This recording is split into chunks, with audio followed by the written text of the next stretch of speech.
Right. Hello, Namaste, Assalamu welcome to Reverse. And today we're going to talk about what happened at Lords because England, even though they came off a back of, four fantastic performances, aggressive cricket, baseball, all that good stuff, and South Africa sitting in the top two of the World Test Championship in terms of this cycle, winning matches against teams that people assumed maybe they were going to not win.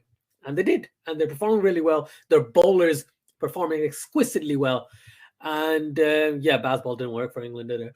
I made a video initially talking about England and England are in trouble, but I was talking about the white ball side, not the red ball, because I thought maybe it wouldn't translate the same way. Maybe baseball would change some of the mindset and all that good stuff.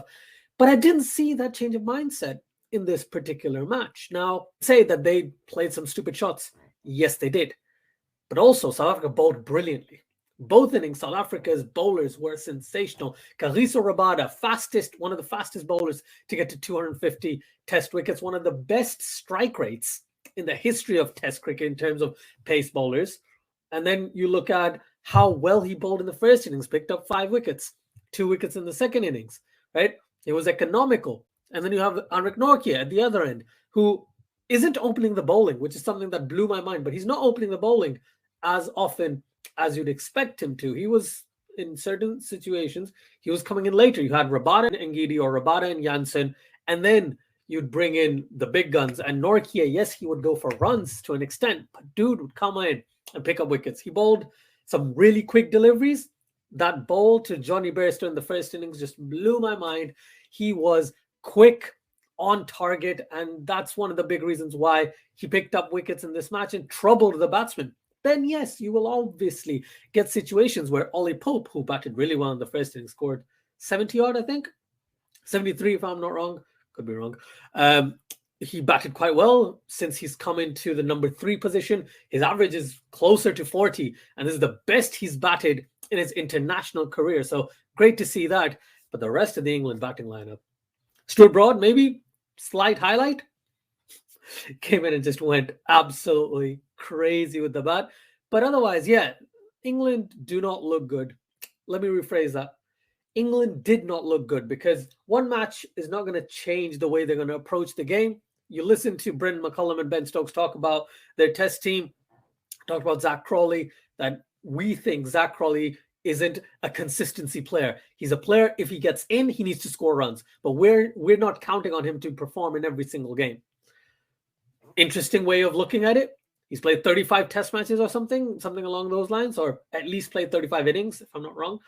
And he's got an average of less than 25 as an opener. Yes, it's hard to open in the UK. Yes, it's hard to open most places in the world, and he hasn't traveled Pakistan yet, etc., etc. But I would say he should have been kicked out of the side a while ago. But they're going to stick with him. They're going to give him, at least from the way things are going, they're going to give him at least this series, at least, right? Even though we as fans don't want him to be in the England side, but England will stick with him because of the way Stokes talks about him, Brendan McCullum talks about him, everyone from the English team talks about him as a player and his potential. I think they're going to stick with him, which is interesting. And if this happened to any other player from any other country, aka Pakistan, I would be losing my mind. But with Zach Crawley, if they see potential, they're going to go for it. They're going to keep going, and there's not much we can do apart from, let's hope Crawley performs somewhere, or he doesn't, and then someone better can come in his place. But yeah, England's batting did kind of struggle in this test match, and that was because of the lines and lengths these bowlers were bowling, the variety of an attack that South Africa has, not to mention the spin variety as well. You've got left arm pacer, Marco Jansen, got Lungi Ngidi, bouncy pace bowler. You got Rabada. Not even going to try and define that because he's freaking Rabada. They got Anrich Nortje bowling 150k plus in test matches, which you don't see very often anymore. So absolute steamrollers. And then you've got Keshav Maharaj, who'll still come in, bowl a few very accurate deliveries, metronomic with his lines, and, picking wickets, right? And that's exactly what he did. So in the end, South Africa derailed England by an innings and 12 runs, right? That's outstanding. Didn't expect that going in. finished the game in less than 3 days. And not to mention, the first day was rained off, like half of the day, about a quarter to a third of the day at least, right, was rained off. So they beat him in like 8 sessions, less than 8 sessions. So England were kind of really, really thrashed, hammered, all that good stuff. England, according to them, they need to keep playing the way that they are playing and just, keep doing what they're doing. But they weren't doing what they were doing in the previous 4 games. Right? They weren't being attacking or trying to put pressure onto the bowler, because the bowlers were really, really good. And the pitch may have assisted them, conditions may have suited them. But when South Africa came out to bat, they scored 320 odd, right? Yes, there was only 150, but I believe most of the batsmen reached double figures.